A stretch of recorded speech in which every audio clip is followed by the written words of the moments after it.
Before I start this video, I want to make a little quick disclaimer. I was in favour of leave, so please be aware that what I say in this video may be a little bit biased, so please take what I say with a slight pinch of salt. Okay, I made a video on why people decide to leave the EU. Now I'm going to make a quick video on why people voted for Remain. Obviously this referendum was very close, and understandably so. I think both the Leave and the Remain camps had some strong cases. But obviously, I was in favour of Leave, so I thought Leave had better cases. But I still think Remain has some pretty good cases for why we should stay. And I want to pay tribute to them. So I understand the Remain people, like why they will be angry for leaving, and I want to hear them out, let them have their points. Obviously, I'm going to have some criticism of the Remain arguments in this video, but what's important now is Leave and Remain campaigners, unite now, rally around this decision, try and get the best outcome for what we've got. And there are lots of Remain campaigners who are still quite bitter. They don't really want to accept that reality. The second referendum thing, that's childish, stupid. The protests in London, no borders, we want the EU, and it's horrible, honestly. It's quite concerning to see, my generation being so, authoritarian, really. It sort of kind of makes me sad to be in the millennial generation, but hey. Anyway, the first main argument that I thought of is keeping the status quo. Obviously, we don't know what the fuck is gonna happen. Now we're gonna leave, so people are like, it's all right now, so why not just keep the status quo? I don't see it as being that bad. It's not like the UK is under authoritarian rule as such. We're not a dictatorship. The EU isn't imposing everything on us. But the EU is still quite authoritarian. But I think some people kind of exaggerate how authoritarian it really is. Obviously, the structure of it is horrible. But some people they don't really mind the EU. They don't really see it as a problem. Obviously, they don't really think the EU is great or anything, but they think it would be better to stay rather than risk it and leave. And that kind of links into my other point, is uncertainty. People don't know what the hell's going to happen. They're scared. They fear for their jobs. They fear for their livelihoods. Especially a lot of young people vote for Remain because they sort of kind of fear for their future. But I always think we're going to be fine. People who are panicking, being like, "Oh my God, my future's ruined." Honestly, it's going to be fine. It may not be amazing right now. Obviously, we're going to have to weather this storm, this sort of short-term economic problems, but I do think it's going to be short-term, so please don't panic. Keep a level head, and try and, work with Leave people. Don't let your emotions get hold of you. That's my main message. Obviously, I understand that people that vote for Remain are now scared. They now fear for their jobs. And, I understand that, but what these people don't really understand that much is, to have... Obviously, there's that quote in I've been to DC, and there's that memorial in DC. I can't remember exactly which one it is. But, it says freedom isn't free, and that's true. Freedom's difficult. Democracy's difficult. But that's the point. If democracy was easy, that would be a tyranny. So, democracy comes at a cost. And unfortunately, at the moment, it's our economy that's going to have to take a hit for, our democracy, for the sake of our democracy. And lots of people don't really get that. They just kind of think, "Oh, you're selfish. You don't care about the economy." It's like, yeah, obviously I still do, but I just care about my freedom more. It's like Benjamin Franklin's people who want who give up their liberty for security deserve neither. I think that's a really strong quote that sort of really stuck with me and made up my mind for Leave. And but yeah, I understand. Obviously, people that are scared, I completely understand, and I think you're reasonable. I don't think there are people in the Leave campaign who kind of make fun of people for that, but I honestly think that's a reasonable claim. I understand that people would be scared, but I just want to say, don't be. It's going to be fine.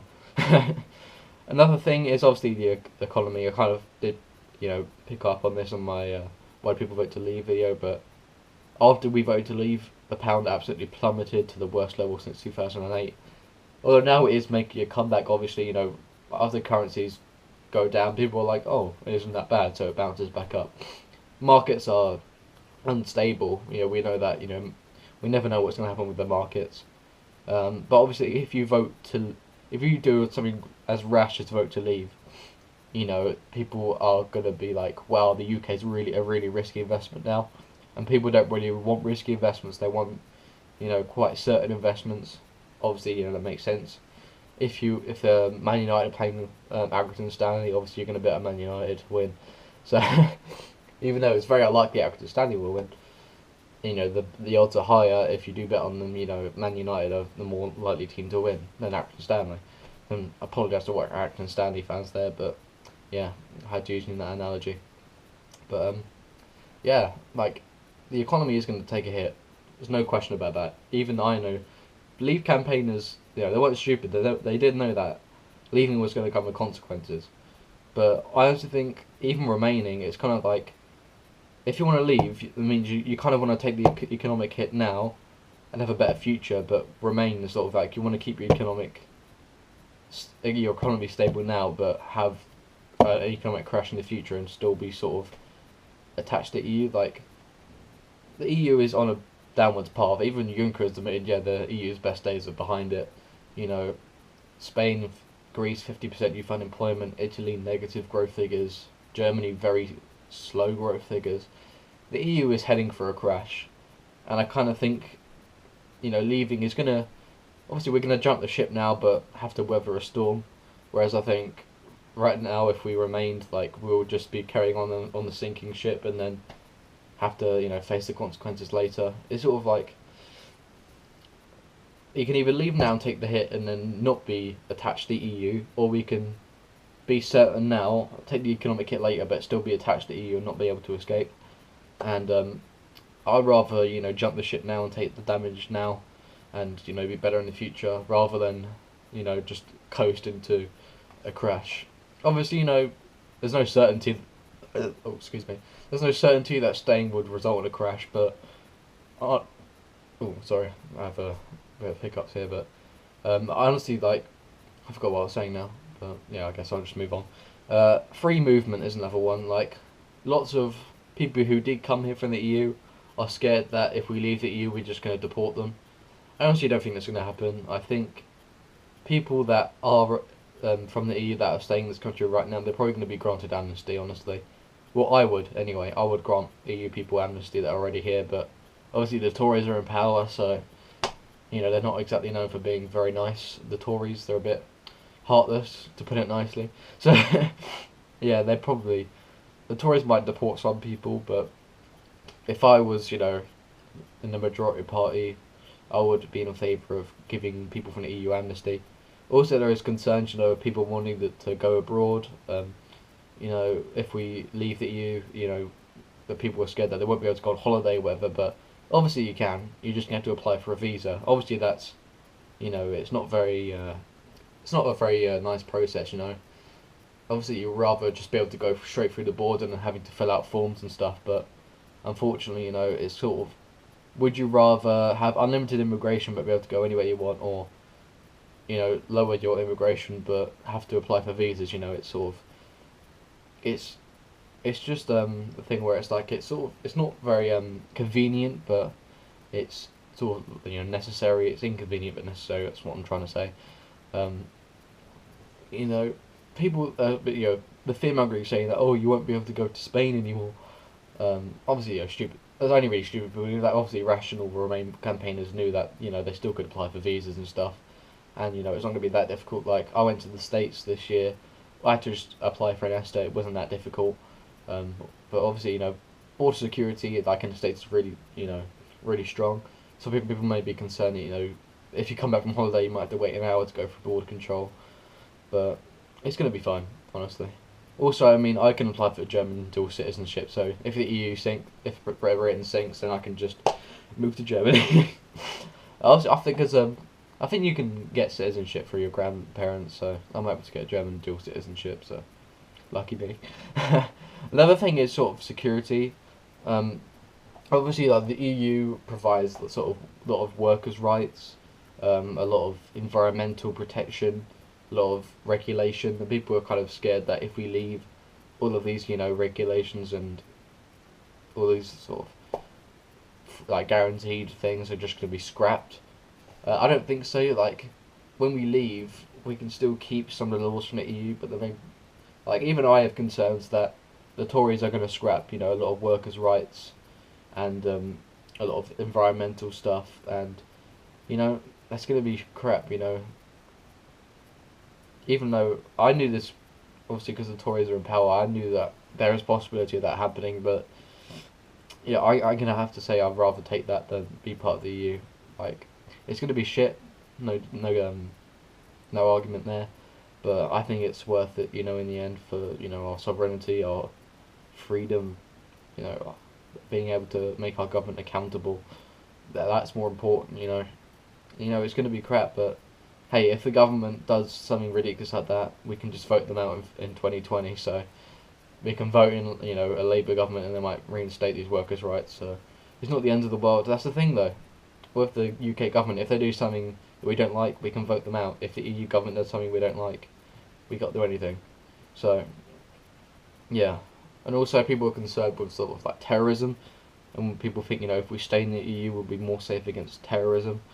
I don't really know. I still think countries will, be in solidarity with us. Our allies will help us.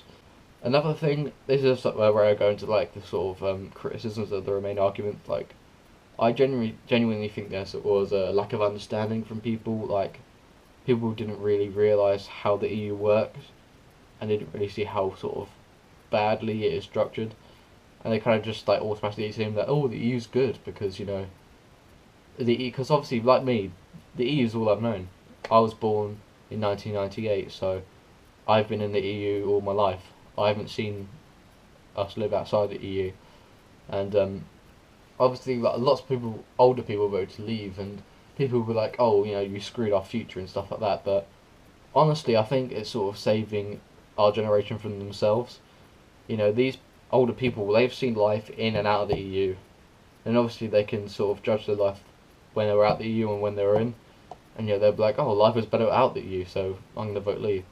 So obviously, there is sort of probably an element of old people sort of being selfish.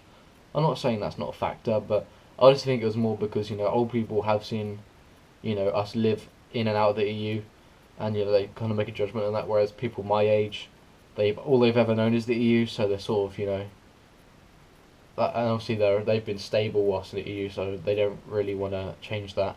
I thought it was kind of ironic how old people are the ones who want change and not young people are the ones who are resisting change in this situation. But hey, and the last one I'm going to go on is like, as I said, picked on earlier, like in the protests, like this sort of really regressive sort of anti-racism stuff. Obviously, anti-racist, like to be against racism is good.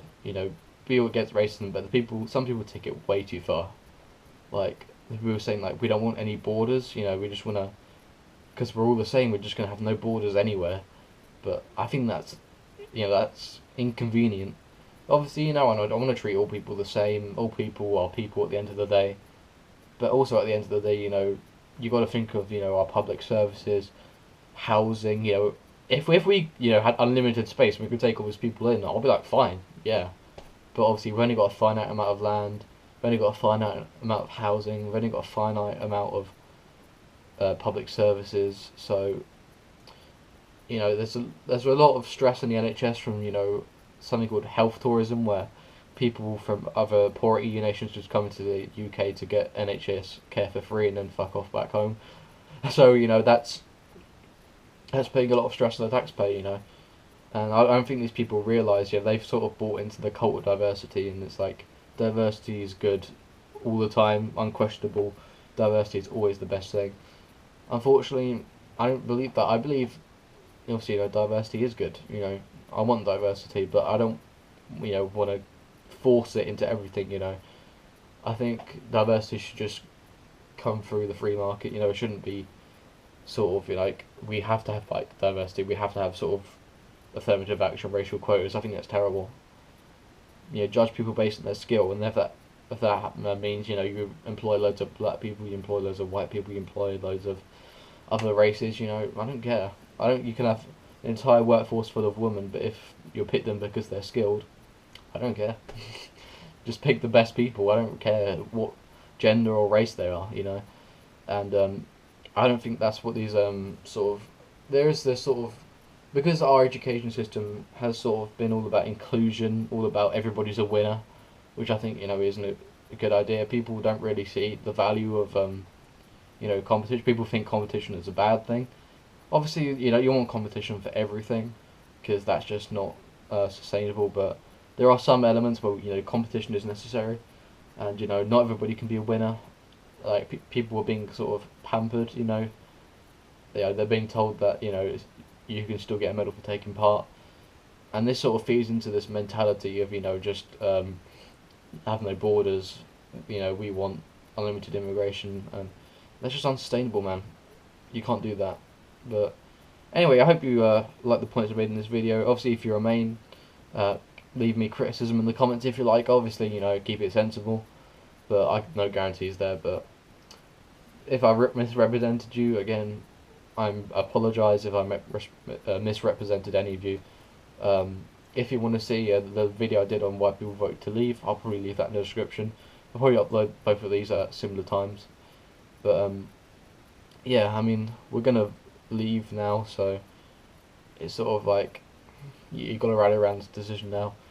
And yeah, please like and subscribe, and goodbye.